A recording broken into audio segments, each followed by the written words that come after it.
నమస్తే. సామాన్యుడి చేతిలో సామాజిక అస్త్రం నెంబర్ 1 న్యూస్కి స్వాగతం.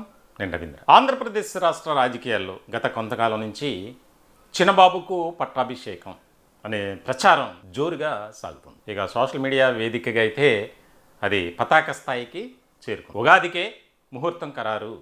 దీనికి సంబంధించి ముఖ్యమంత్రిగా నారా లోకేష్ బాధ్యతలు స్వీకరించబోతున్నారు. దానికి సంబంధించి రూట్ మ్యాప్ అంతా సిద్ధమైంది. మరి ఇలాంటి సందర్భంలో నారా చంద్రబాబు నాయుడు జాతీయ రాజకీయాల్లోకి ఢిల్లీ వెళ్ళబోతున్నారు.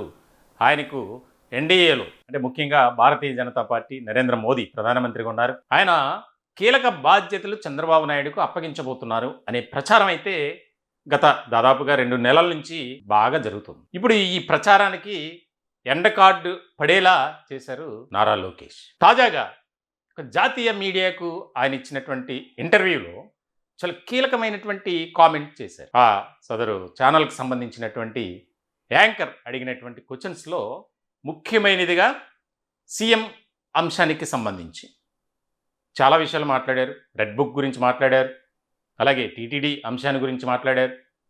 ఇంకా రకరకాలుగా వారు అడిగారు, ఈయన సమాధానం చెప్పారు. అయితే ఇక్కడ ఈ టోటల్ ఇంటర్వ్యూలో ప్రధానమైనటువంటిది సీఎం వ్యవహారం అంశానికి సంబంధించి. ఆయన దానికి ఒకటే అన్నారు, గల్లీ లీడర్స్ గల్లీ పాలిటిక్స్. అంటే నేను ముఖ్యమంత్రి రేసులో లేను. 75 ఏళ్ల చంద్రబాబు నాయుడు ఆయన డైనమిక్ యంగ్, ఆ విధంగా వెళ్తున్నారు. ఆయన పని చేసినట్లు ఎవరు కూడా పని చేయలేరు, కాబట్టి నేను ఆయనకు పోటీ కాదు. ఇక్కడ చాలా జాగ్రత్తగా అర్థం చేసుకోవాలి. ఇప్పటికే ముఖ్యమంత్రిగా చిన్నబాబుకు పట్టాభిషేకం చేస్తున్నారు అనే విషయం ఎప్పుడైతే బయటకు వచ్చిందో కూటమిలో ఒక రకమైనటువంటి అసంతృప్తి, ప్రధానంగా జనసేనలో దాన్ని కొట్టిపారేస్తున్నప్పటికీ జనసేనలో ఉన్నటువంటి ఒక వర్గం మాత్రం దాన్ని యాక్సెప్ట్ చేయట్లా, ప్రచారాన్ని కూడా యాక్సెప్ట్ చేయట్లా. అదే జరిగితే మేమేంటో చూపిస్తాం అన్న విధంగా వారి కామెంట్స్ ఉన్నాయి సోషల్ మీడియా వేదికగా. సో ఇలాంటి సందర్భంలో ఎక్కడ కూడా ముఖ్యమైనటువంటి నాయకులుగా ఉన్నటువంటి పవన్ కళ్యాణ్ కావచ్చు, నాదెండ్ల మనోహర్ కావచ్చు, మంత్రిగా ఉన్నటువంటి కందిల దుర్గేష్ కావచ్చు, తన సోదరుడు నాగబాబు కావచ్చు, ఇలా ఎవరు కూడా దానిపై స్పందించలా. ఎప్పుడైతే డిప్యూటీ సీఎంగా నారా లోకేష్ అనే అంశం వచ్చినప్పుడు కూడా ఎవరు పెద్దగా స్పందించలా. అంటే జనసేనలో ఉన్నటువంటి సెకండ్ గ్రేడ్ లీడర్స్ మాత్రమే స్పందించారు. ఆయన కూడా పదే పదే ఇటువంటివి పెద్ద పట్టించుకోవాల్సిన అవసరం లేదు, మన పార్టీ బలోపేతానికి పార్టీలో ఉన్నటువంటి క్యాడర్ స్ట్రెంగ్త్ పెరగటానికి మనం పనిచేయాలి తప్ప అనవసరమైనటువంటి వివాదాల్లోకి మీరు జోక్యం చేసుకోవద్దని పదే పదే పవన్ కళ్యాణ్ చెబుతూ ఉంటారు. ఇలాంటి క్రమంలో తాజాగా ఆయన మాట్లాడినటువంటి అంశం ఇప్పుడు ఒక రకమైనటువంటి చర్చ జరుగుతుంది పొలిటికల్ సర్కిల్. అంటే ఆ ఛానల్కి సంబంధించినటువంటి యాంకర్ అడిగినటువంటి క్వశ్చన్లో నేను ఆ రకమైనటువంటి ఆలోచనతో లేను, ఎందుకనంటే మాకు మంచి నాయకుడు ఉన్నాడు. అలాగే పవన్ కళ్యాణ్ గురించి వచ్చినప్పుడు నాకు ఎప్పటికీ లైఫ్ లాంగ్ ఓల్డర్ బ్రదర్, నాకు పెద్ద అన్నయ్య కిందే నేను ఆయన్ను ట్రీట్ చేస్తా. మా మధ్య అటువంటి సంబంధం ఉంది, అనుబంధం కంటిన్యూ అవుతుంది, కూటమిగా మేము ముందుకు వెళ్తాం అని. ఇప్పుడు దీనిపై జనసేనలో ఒక రకమైనటువంటి సంతోషం. ఎందుకనంటే ఇప్పటికే అయోమయ పరిస్థితులు, గందరగోళ పరిస్థితులు కూడా నెలకొన్నాయి కూటమిలో. ప్రధానంగా తెలుగుదేశం పార్టీ జనసేనకు ఎక్కడా కూడా సరైనటువంటి ప్రాధాన్యత ఇవ్వట్లేదు. జనసేనకు సంబంధించినటువంటి నాయకులను తొక్కేస్తున్నారు, ఎదగనివ్వట్లేదు రాజకీయంగా అనేది కొన్ని ప్రాంతాల్లో బాగా చర్చ జరుగుతుంది. అనేక రకాలుగా విమర్శలు, అసంతృప్తి, వ్యతిరేకత ఎక్కువ అవుతున్నటువంటి తరుణంలో ఆయన కూడా చాలా బ్యాలెన్స్డ్గా మాట్లాడుతున్నారు. పవన్ కళ్యాణ్ కావచ్చు, అలాగే ముఖ్యంగా నారా చంద్రబాబు నాయుడు కావచ్చు. పవన్ కళ్యాణ్ ఏమో మేము మరో 15-20 ఏళ్ల పాటు కూటమి ఈ రాష్ట్ర ప్రజలకు సుపరిపాలన అందిస్తుంది, ముఖ్యమంత్రిగా చంద్రబాబు నాయుడు ఉంటారు, ఆయన ఆధ్వర్యంలో నేతృత్వంలో టీం లీడర్గా మేమంతా పనిచేయడానికి సిద్ధమని. అంటే ఇక్కడ ఆయన ఇండైరెక్ట్గా క్లారిటీ ఇచ్చేశారు.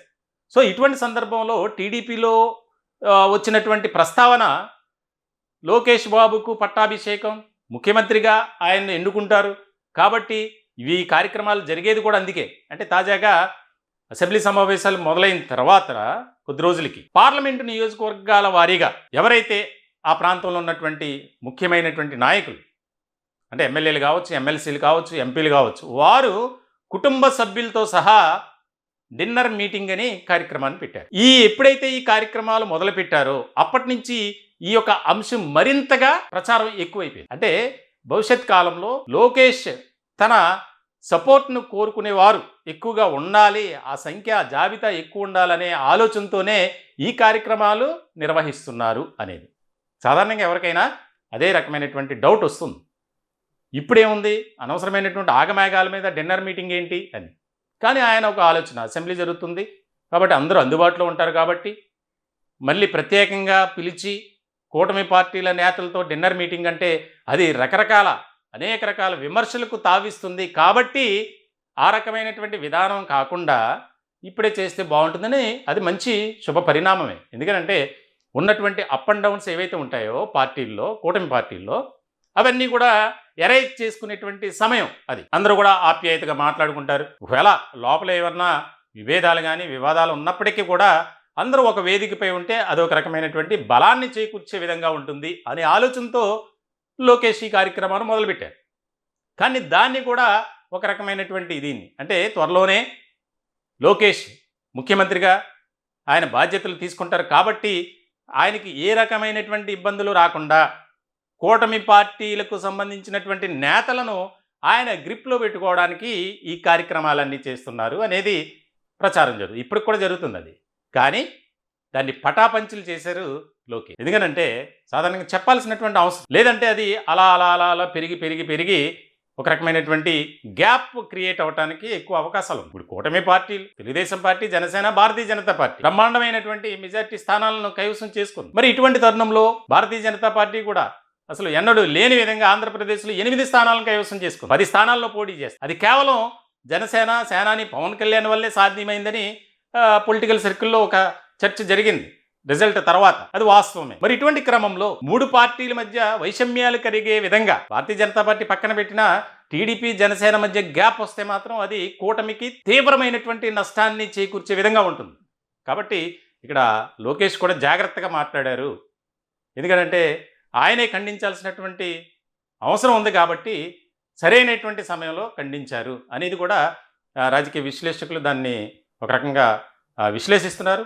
దీనికి సంబంధించి ఆయన చెప్పినటువంటి సమాధానంతో జనసేనలో కూడా ఒక రకమైనటువంటి కొద్దిగా కూల్ అయ్యారు. ఇప్పటివరకు కూడా బయట పడకపోయినా కొంతమందిలో నిరాశ నిస్పృహ అనేది ఎక్కువైపోతున్నటువంటి తరుణంలో ఆయన చేసినటువంటి కామెంట్స్ చాలా కీలకమైనవిగా ఉన్నాయి. మేము ఎప్పుడు కూడా ఒక సహోదర భావం పవన్ కళ్యాణ్ నాలో ఉంటుంది, నాకు ఎప్పుడు కూడా ఆయన పెద్దన్న అని చెప్పి అభివర్ణించడం ఇక్కడ ఒక రకమైనటువంటి చర్చకి దారితీసింది. కాబట్టి చిన్నబాబుకు పట్టాభిషేకం అనేది అయితే కేవలం ప్రచారం మాత్రమే. గల్లీ లీడర్స్, గల్లీ పాలిటిక్స్ అనే పదాన్ని వాడారు ఆయన ఆ ఇంటర్వ్యూలో ఇంగ్లీష్ ఛానల్కి సంబంధించి. మొత్తానికైతే ఒక కీలకమైనటువంటి చర్చ జరుగుతుంది. ఈ టాపిక్పై మీ విలువైనటువంటి అభిప్రాయాలు కామెంట్ రూపంలో తెలియజేయండి. దయచేసి మా ఛానల్ని సబ్స్క్రైబ్ చేసుకోండి. Thank you.